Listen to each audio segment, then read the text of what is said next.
What's up guys? This is Koro. Welcome to my channel. Nag-share ako ng opinions ko, experiences at iba pa na related sa crypto, NFT or Web3 projects. I'm a part of Marites Gaming Guild and Zen Talpakan Guild, mga community na tumutulong para ma-educate ang mga tao about crypto and investing. Hindi kami mga financial advisors at nandito lang kami para tumulong sa inyo. Mandatory pa din na you do your own diligence. So without further ado, let's dive right in. Hello guys, what's up? So welcome back dito sa ating channel. Koro nga pala. And for today, ang video natin is all about Dapgate. So ano nga ba si Dapgate, no? So si Dapgate, ginagamit ko to for tracking my progress when it comes to airdrop hunting. And guys, pwede nyo rin siya gamitin kapag mag-mint and bridge kayo ng ONFT sa layer 0. So guys, ito yung steps natin. So for our first step, sasali tayo sa kanilang Discord channel and magpapa-verify tayo. As you can see guys, ito yung Discord channel ni Dapgate and very simple lang naman mag-verify dito. Click mo lang tong green checkmark and then verified ka na. Pero syempre guys, gagawin natin, kukuha natin itong mga roles mamaya. So after nyo magpa-verify ng Discord, next is pumunta kayo sa tracker.dapgate.io. Gagawin natin is mag-mint tayo ng Dapgate Tracker Pass. So kaya ako ginawa yung video na to ngayon. Honestly, may nakapila ako ito, tong Starknet tsaka Mantle. And naka-ready na sila, no? Gagawin ko na lang. Pero inuna ko si Dapgate kasi yung minting nila is until tomorrow na lang. Ito guys yung Tracker Pass nila, no? So ang minting nito is 0.0015 lang. So around $3 lang ata yan. And then kapag ka na-mint nyo yan guys, sa ZK Sync nyo ata siya i-mint. Pwede nyo nang magamit yung mismong tracker anytime. So, pwede nyo siyang gamitin pang track ng mismong mga progress nyo sa mga inahunt nyong airdrops. So, after natin sumali sa Discord tapos mag-mint ng tracker, gagawin natin is gagamitin natin yung kanilang mismong website na dapgate.io. Gagawin natin is mag-bridge tayo ng 2 beses mula sa linya. So, mint and bridge yung gagawin natin. And guys, itong transaction na to is nakaka-add for layer 0 transaction. So, ito yun guys, yung kanilang website na dapgate.io. So, kukonek mo lang yung wallet mo. Then after mo mag-connect, punta ka dito sa ONFT bridge. Tapos click mo tong mint. So 2 beses ka mag-mint. Tapos kiklik mo yung bridge. So pagka pindot mo ng bridge, nandito yung NFT. Lalabas yung NFT na minute mo. So hindi ko na siya mapapakita kasi nagawa ko na siya kanina. And then i-bridge mo siya 2 times. So ako guys, bridge ko siya sa base tsaka sa mantle. So doon sa dalawa na yun ako nag-bridge. So hindi naman importante kung saan ka mag-bridge, I mean kung saan yung destination chain niya. Pero kayo nang bahala dyan. Ako base at mantle yung ginamit ko. Ang mahalaga is ito. Linya dapat yung nandito sa left side mo or sa linya ka dapat manggagaling. So bakit nga ba ganun yung kailangan natin? So mamaya kasi may kukuhanin tayong role. Ang kailangan is may transaction ka kay linya gamit tong dapgate.io.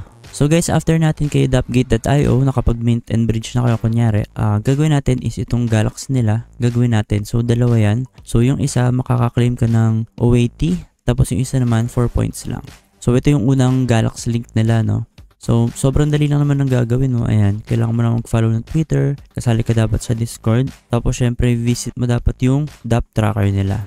And syempre guys, ito yung isa sa importante.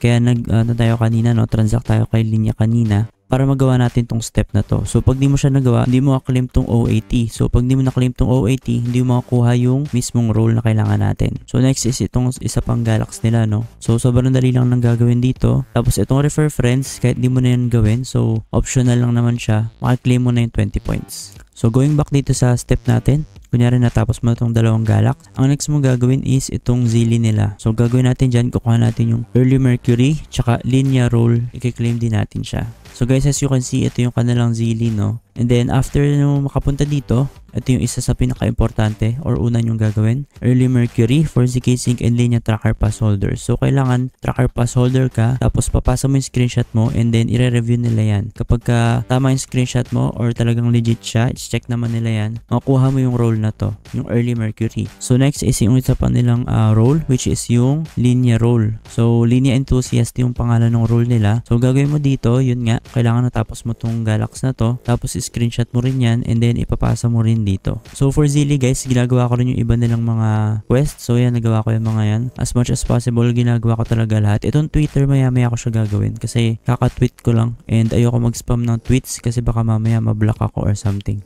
So after natin kay Zilli, babalik tayo sa kanilang Discord channel. And then pupunta ka dito sa collab. Tapos pagpunta mo doon, i-claim mo yung early world. So yung early world, ang criteria nito is kailangan meron kang tracker. So yung minute natin kanina, dapat nakamint ka nung tracker pass nila. And then pagpunta mo sa role guys, makikita mo doon yung mga available roles na pwede mong i-claim. So naglagay ako ng last step dito, no? By doing steps above, you should be able to get Daplabs OG role.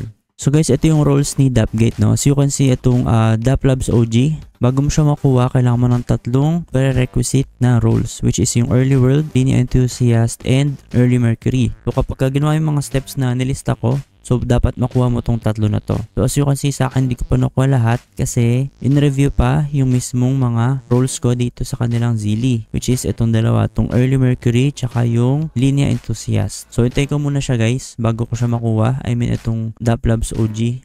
So after nyo magawa yung mga steps na yun guys, sobrang simple lang naman and sobrang dali. Minimal gas fee lang naman, so around mga 3 to 5 US dollars lang yung nagamit ko. All in all, no, from minting yung pass nila, tapos mag-bridge or mag-mint and bridge tayo sa linya. So siguro less than pa nga eh. And yun nga guys, sobrang laking tulong nito kasi sa akin itong tracker na to, kaya ginagamit ko sila and sinusupport ko yung mismong channel nila. Bibigyan ko kayo guys ng sample. For example, ito ZK Sync, gusto kong track yung mismong airdrop progress ko. I-click ko lang yan. So automatic na kasi yung wallet ko, naka-input na siya kasi syempre nag-mint ako nung kanina ng tracker. So you can see guys, ito makikita ko yung mga interactions ko dito. So hindi naman to 100% na accurate. I mean, itong makukuha mo dito. Pero at least makikita mo dito yung mga transactions mo, no? So dito sa baba, nakalagay din yung mga protocols. Pero hindi yan kompleto guys. Pwede nyo check yung mismong ZK Sync ecosystem kung gusto nyo talaga makita yung lahat ng protocols na available sa kanya.